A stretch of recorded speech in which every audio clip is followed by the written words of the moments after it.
Hi there, everybody. Welcome to the new week. It is February 1st, and I hope you had a great weekend. I wanted to give you some information and talk about some things coming up this week and where we are in the semester. Um, if you check Blackboard, your grades are updated in WebAdvisor with quiz number one and your first discussion board. So those two daily grades are the first two grades you have for the semester, and those are in the grade book. So um, that's that's all there if you would like to check.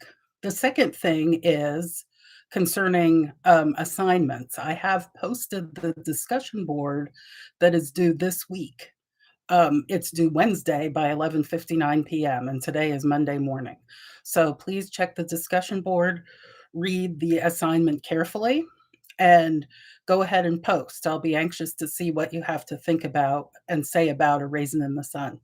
Speaking of which, this week is when you should be finishing A Raisin in the Sun. Now, you may be a little bit behind, and I understand that.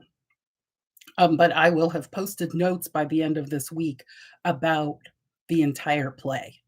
So far, we are at the point where Mama has given Walter $6,500 of the check to do with what he will. She put $3,500 down on the house, and that's part of the plot that we didn't know beforehand. We are still in the rising action of the plot because Walter is set to perhaps, and we almost think 100% positive, open this liquor store because the end of where we stopped last week concerned his discussion with Travis about the business deal that he's about to make.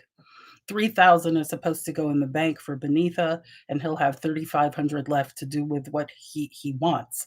Mama has even relented to the idea of a liquor store because she has said he is going to a dark place and she doesn't know what she can do for him at this point except to help him with his dreams. The other thing I have posted in this week, speaking of dreams, is the assignment for your first paper. So the assignment for the paper is actually posted, excuse me, in this week's folder. Um, you may not have finished the play yet, of course, and you should finish by the end of this week, but the assignment for your first paper is posted there. It is 2 pages, so read it very carefully. Print it out and highlight it if you need to, or read it carefully on the screen.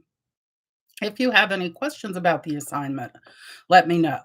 The rough draft is due a week from this Wednesday. So I posted the assignment pretty early. I'm not expecting you to even start the paper yet unless you want to and have finished the play. So again, email me with any questions about your rough draft. Um, Please look over all lectures and notes that I've posted up to this point. I will be posting more this week, including notes on how to write a literary analysis paper. These notes will be in addition to the 2 chapters in the Norton Introduction to Literature portable 13th edition that you should have at this point.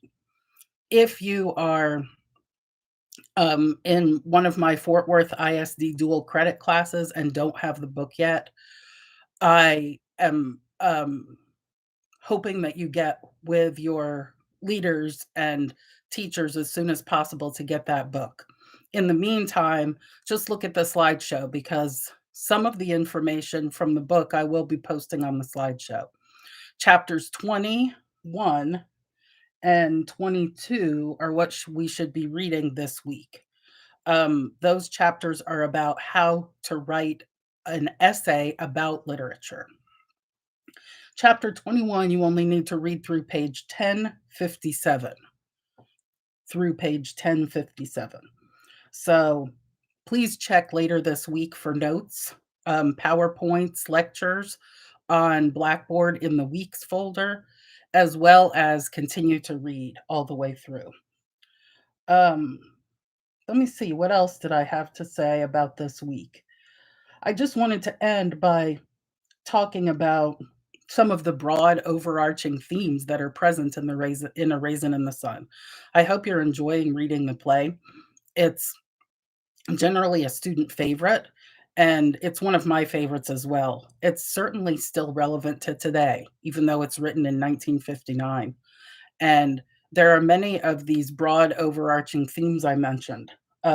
Race and racism, of course, both overt racism with the presence of Carl Lindner, who is about to enter, and more subtle forms of racism, such as the notion of the power of white people, that Walter understands, the fact that Black families are working for white families, whether it's a limousine driver or a housekeeper.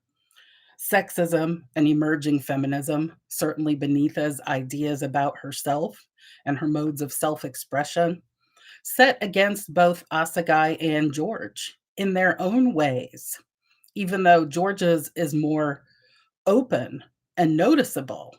These two men have ideas about what women should be and what they should do. So does Walter.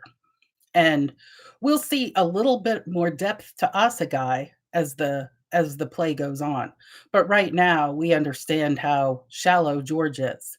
In fact, at this point in the play, he's already said education is only to get a good grade so you can get a degree and then go to work. There's no reason to talk about thoughts or intellectual endeavors at all, according to George. Asagai is a little better, but he does mention earlier in the play that he only has a one feeling for her. And he sort of gently mocks and makes fun of her for opening herself up intellectually to him. We have themes of poverty and its implications, of course, through the setting and the symbols that we see throughout the play. We have themes of familial relationships, whether it's mother and son, mother and daughter, sibling relationships, grandmother and grandson relationships, or romantic relationships, whether it's Walter and Ruth or Beneatha and her lovers. So we have lots of different kinds of relationships, the conflicts inherent in them, and thematically what they can generally tell us about humanity and life.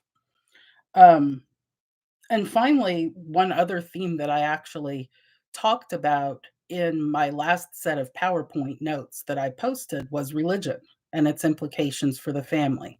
What Beneatha believes, what Walter believes, who Walter can be seen as potentially, what Mama believes, and how it um, moves their family forward and backward both. So these are some themes that are coming that have shown up and that will continue to come up in the play. Again, I hope you're enjoying it. If you have any questions, email me. One last thing is I plan to perhaps change one of my Google Meet office hours because I know many of you can only meet in the evenings. So I may have a special Google Meet evening time instead of the Tuesday early morning time. And I will post those new times likely and let you know later this week. Okay. Let me know if you have any questions. Bye bye.